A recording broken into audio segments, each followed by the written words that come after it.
Welcome to I classes. तो कैसे हैं आप लोग? आज की क्लास में हम लोग 10वीं के बहुत ही इंपॉर्टेंट ऑब्जेक्टिव्स पढ़ेंगे जो पिछली परीक्षाओं में आए हुए हैं, यानी कि ये प्रीवियस क्वेश्चन है। ठीक है, तो चलिए इसको शुरू करते हैं। ये क्या है? बायोलॉजी का चैप्टर नंबर 4 अनुवांशिकी एवं जैव विकास। ठीक है, तो चलिए इसको शुरू करते हैं। देखिए इसमें पहला क्वेश्चन है बच्चों, इसमें पहला क्वेश्चन है द ओरिजिन ऑफ स्पीसीज नामक पुस्तक किसने लिखी? ये परीक्षाओं में आया हुआ क्वेश्चन है। ठीक है, प्रीवियस क्वेश्चन है।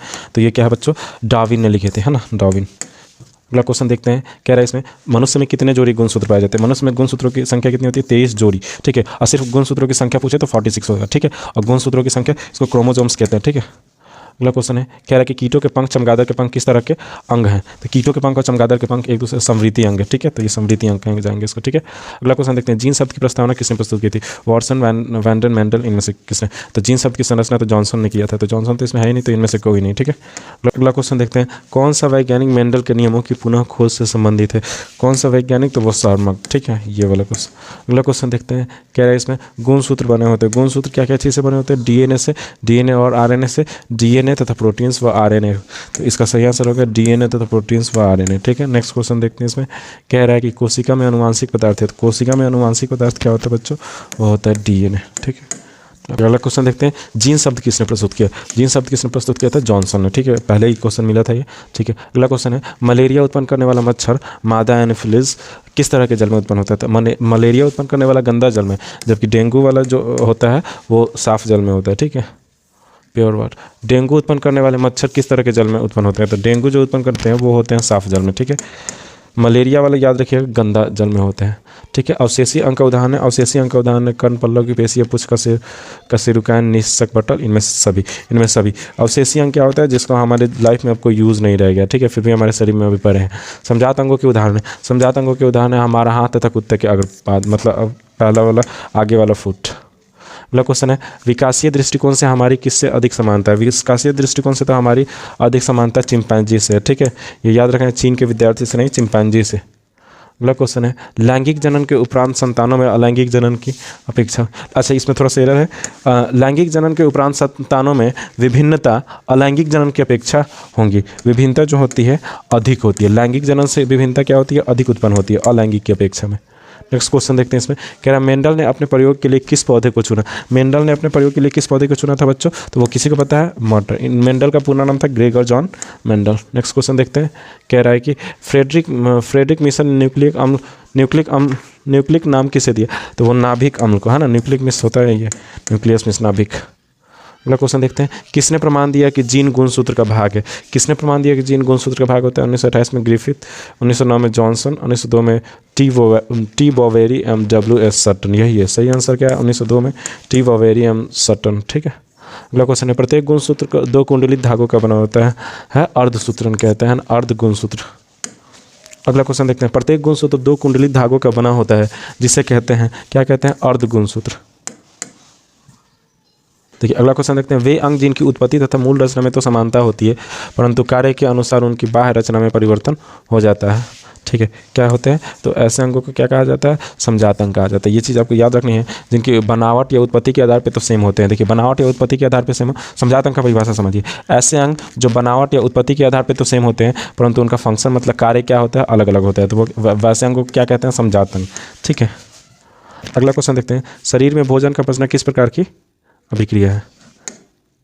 तो इसका सही आंसर क्या होगा बच्चों? शरीर में भोजन का पचना उपचयन अभिक्रिया का एग्जाम्पल है। ठीक है, नेक्स्ट क्वेश्चन देखिए अगला क्वेश्चन कह रहा है, मेंडल ने अपने प्रयोगों के लिए कितने विकल्पी लक्षणों का अध्ययन किया? कितने विकल्पी लक्षणों का अध्ययन किया था बच्चों?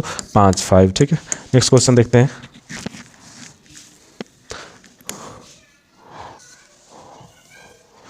कह रहा है, एकल संकरण क्रॉस के फलस्वरूप लंबे एवं नाटे पौधों का अनुपात था। तो अनुपात कितना था बच्चों? 3:1। इसका सही आंसर क्या होगा बच्चों? 3:1। इसका सही आंसर होगा 3:1। अगला क्वेश्चन देखते हैं, कह रहा है, इसमें द्विसंकर क्रॉस के फलस्वरूप उत्पन्न पौधों का फिनोटाइपिक अनुपात क्या था? फिनोटाइपिक अनुपात क्या था? 9:3:1। अगला क्वेश्चन देखते हैं, कह रहा है, स्त्रियों में लिंग गुणसूत्र पाए जाते हैं। स्त्रियों में लिंग गुणसूत्र पाए जाते हैं सिर्फ और सिर्फ ओनली XX। ठीक है, क्रोमोसोम्स। कौन से क्रोमोसोम्स पाए जाते हैं? पुरुषों में लिंग गुणसूत्र होते हैं। कौन से क्रोमोसोम्स पाए जाते हैं? तो ये पुरुष में X और Y क्रोमोसोम्स पाए जाते हैं। ठीक है, 23वां जोड़ा होता है। अगला, प्राकृतिक वर्ण द्वारा जैव विकास के सिद्धांतों को की परिकल्पना किनके द्वारा की गई थी? प्राकृतिक वर्ण, तो ये किसके द्वारा की गई थी? डार्विन द्वारा। ठीक है, तो इसका सही आंसर क्या हो जाएगा बच्चों? डार्विन। नेक्स्ट क्वेश्चन देखते हैं, इसमें क्या रहा है कि मनुष्य का वैज्ञानिक नाम क्या होता है? होमो सेपियंस होता है। कहाँ दिया होमो सेपियंस? Option C. ठीक है, नेक्स्ट क्वेश्चन देखते हैं 28 29वां, मानव का उद्भव कहाँ हुआ था? मानव का उद्भव कहाँ हुआ था बच्चों? अमेरिका में, अफ्रीका में, साउथ अफ्रीका। ठीक है, चमगादड़ में पक्षी के पंख किस प्रकार का उदाहरण है? तो वो तो हो जाएगा संवृतंग। ठीक है, अगला देखते हैं। नेक्स्ट क्वेश्चन देखते हैं, प्राकृतिक वर्ण द्वारा जैव विकास इस सिद्धांत जनक कौन है? लेमार्क है, चार्ल्स रॉबर्ट डार्विन। तो चार्ल्स रॉबर्ट डार्विन। अगला क्वेश्चन है बच्चों, वंशागत नियमों का प्रतिपादन किसने दिया था? वंशागत नियमों का प्रतिपादन किसने दिया था? ग्रेगर जॉन मेंडल ने वंशागत नियमों का प्रतिपादन दिया था। अगला क्वेश्चन है, इनमें कौन सही है? डीएनए का फुल फॉर्म क्या होता है? तो डीएनए का full form deoxyribo nucleic acid होता है। डीऑक्सीराइबो न्यूक्लिक एसिड कहाँ है? ये रहा, तो यही सही हो जाएगा। अगला क्वेश्चन है, कह रहा है कि कान के निचले हिस्से को क्या कहते हैं? कान के निचले हिस्से को क्या कहते हैं बच्चों? वो कनपाली कहते हैं, ये वाला। ठीक है, नेक्स्ट क्वेश्चन देखते हैं, इसमें कह रहा है कि जैव विकास को सर्वप्रथम किसने समझाया था? जैव विकास को सबसे पहले किसने समझाया था बच्चों? लेमार्क, डार्विन, अरस्तु, वायसन। तो जैव विकास को सबसे पहले लेमार्क ने समझाया था। लेमार्क, आपको कहीं कहीं इसका ऑप्शन ऐसे मिलेगा, लेमार्क। ठीक है, ये वाला ऑप्शन नहीं रहेगा, लेमार्क। कह रहा है विभिन्नताएं कितने प्रकार की होती है? विभिन्नताएं 2 प्रकार की होती है बच्चों, जनिक विभिन्नता और कायिक विभिन्नता। ये बहुत इंपॉर्टेंट 5 नंबर का एक क्वेश्चन आता है, विभिन्नताएं क्या है या कितने प्रकार की होती है? जनिक विभिन्नता, कायिक विभिन्नता, याद रखिएगा। किसी जीव की जीनी संरचना उस जीव का क्या कहलाता है? जीन प्ररूप या फिर जीनोटाइप। जीन प्ररूप या जीनोटाइप दोनों होगा, तो इसका सही आंसर क्या हो जाएगा? ये सी। दोनों के लिए क्या है? अगला क्वेश्चन है बच्चों, जीन प्ररूप तथा वातावरणीय दशाओं द्वारा निर्धारित वैसे अनुवांशिक लक्षण या विशेषक जो स्पष्ट रूप से दिखाई देते हैं, तो जो दिखाई देगा वो क्या होगा बच्चों? लक्षण प्ररूप या फिनोटाइप्स। ठीक है, अगला क्वेश्चन देखते हैं, इसमें क्या कह रहा है? ग्रेगर जॉन मेंडल व्यक्तिगत जीवन में क्या थे? व्यक्तिगत जीवन में वो प्रीस्ट थे, पादरी थे। ठीक है, मठ पे रहते थे, आपको पता होगा। मेंडल ने जनक पीढ़ी को किस लेटर से सूचित किया था? वो तो पी से सूचित किया था। ठीक है, जनक। अगला क्वेश्चन देखते हैं, कह रहा है किसी भी प्रजाति विशेषक के एक समष्टि या आबादी में स्थिति समस्त जीन उस आबादी का क्या कहलाता है? जीन विकास कहलाता है, जीन कोष कहलाता है, भ्रूण विकास कहलाता है या फिर भ्रूण कोष कहलाता है? वो तो जीन कोष कहलाएगा ना, सेल कहलाएगा। नेक्स्ट क्वेश्चन क्या है बच्चों? कह रहा है इसमें जाति उद्भवन उन जीवों में होता है जिसमें लैंगिक जनन होता है, अलैंगिक जनन होता है। जाति उद्भवन उनमें होता है जिनमें लैंगिक जनन होता है, अलैंगिक जनन तो स्वपरागण होता है, इनमें सभी। तो जाति उद्भवन उन जीवों में होता है जिनमें लैंगिक जनन होता है। क्या बच्चों? लैंगिक जनन होता है, ये आपको याद रखना है। अगला क्वेश्चन है, देखिए इसमें क्या रहा है कि डीएनए अनुक्रम के तुलनात्मक अध्ययन द्वारा किस जीव के पूर्वजों की खोज कहलाता है?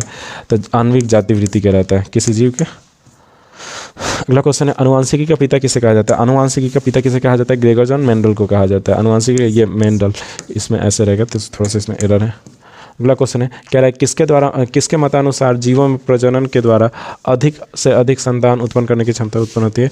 तो वो किसके द्वारा होती है? किसके द्वारा? तो मेंडल के द्वारा दिया गया था। ठीक है, कहा गया था। अगला क्वेश्चन है बच्चों, कह रहा है कि डीएनए में कितने प्रकार के नाइट्रोजन क्षारक होते हैं? डीएनए में कितने प्रकार के नाइट्रोजन क्षारक होते हैं बच्चों? 2 प्रकार के, है ना, ये चीज़ आपको याद रखना है। अगला क्वेश्चन देखते हैं बच्चों, इसमें कह रहा है कि पक्षी तथा तितली के पंख होते हैं, ये असमजात अंग होते हैं, ये समजात नहीं होंगे। ठीक है, असमजात अंग होते हैं पक्षी और तितली के पंख।